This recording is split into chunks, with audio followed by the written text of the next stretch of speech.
Hi everyone. Okay, this video is provide about the intangible asset. Okay, my group is present about the pasal Jun 2018.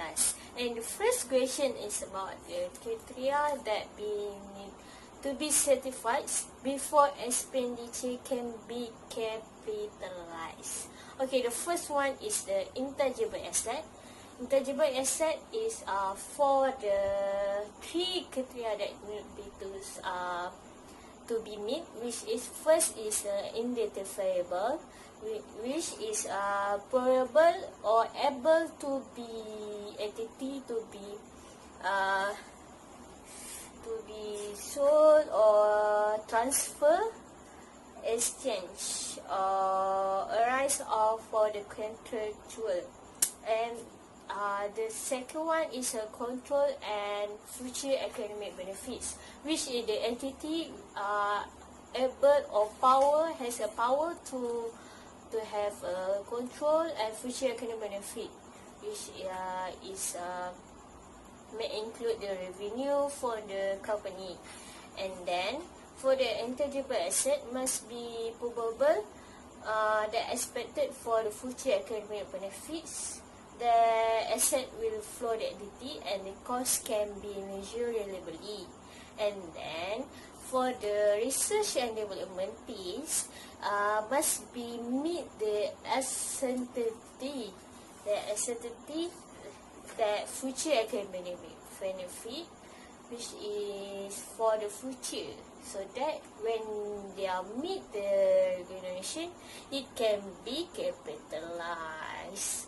So that if not be meet, it can be written off as be expenses. When they capitalize, it be on the SPL and B. My question is number B, which is discuss briefly whether Papan Berhad can adopt revaluation model for all its intangible asset based on MFRS 138 intangible asset. Okay, my answer is first, purchase customer list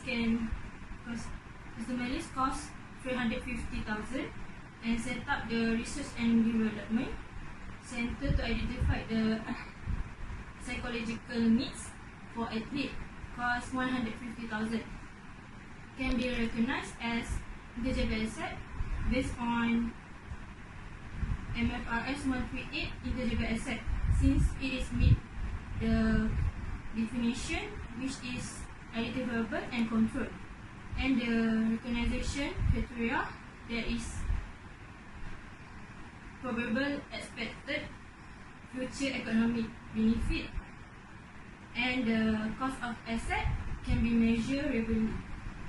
Second, the purchase customer list and the setup of the research and development center to identify the psychological needs for the athlete by Papan Berhad cannot adopt the revaluation model because this intangible asset carry at its cost amount based paragraph 74 on MFRS 138 intangible asset. So there are no active market involved for this intangible asset.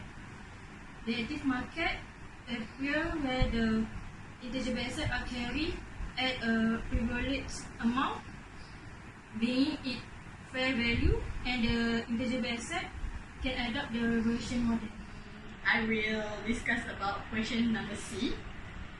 Explain the accounting treatment for the purchase customer list and how it will differ if they were internally generated by Papan Berhad.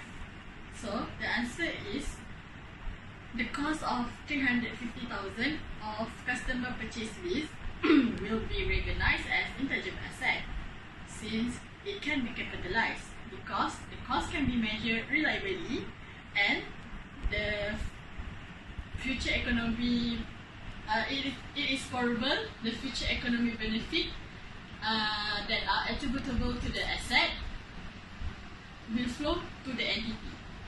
Second, if purchase customer list were internally generated by the Papan Berhad.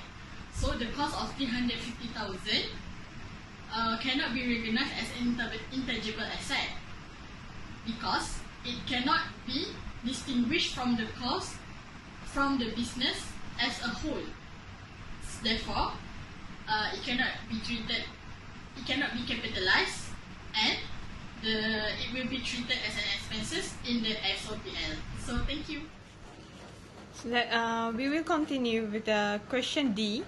Explain the accounting treatment for the costs incurred in relation to the research and development of BF3 during the financial year ended 31st December 2017.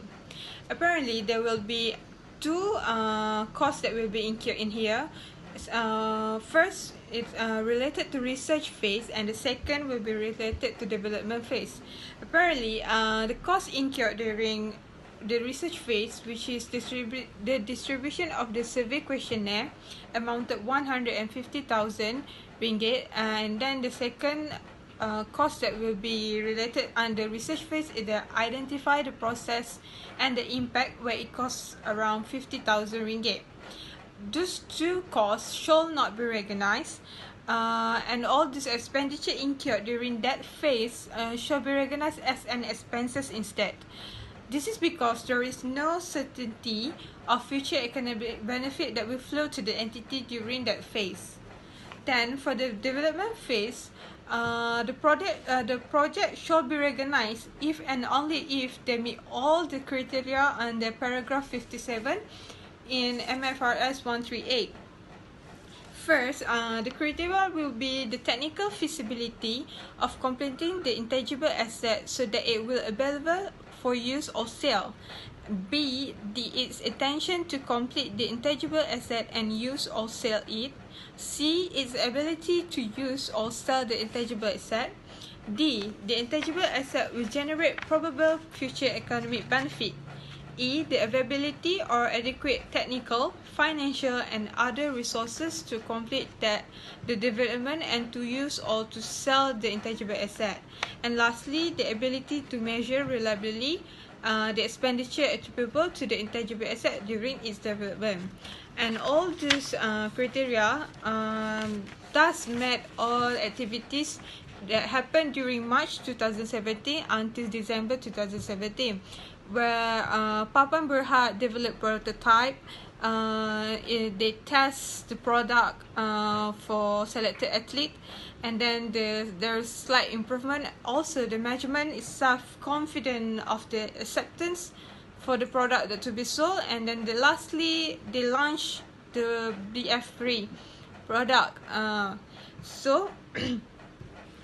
Besides of that, under paragraph 59 MFRS 138, they also stated a few examples of development activities, which in this question, it does include the design, construction and testing of pre-production or pre-use prototype and model, and then they also testing of a chosen alternative for a new or improved material and product. Therefore, all costs that incurred starting from March until December 2017 amounted around 330,000 ringgit shall be recognized.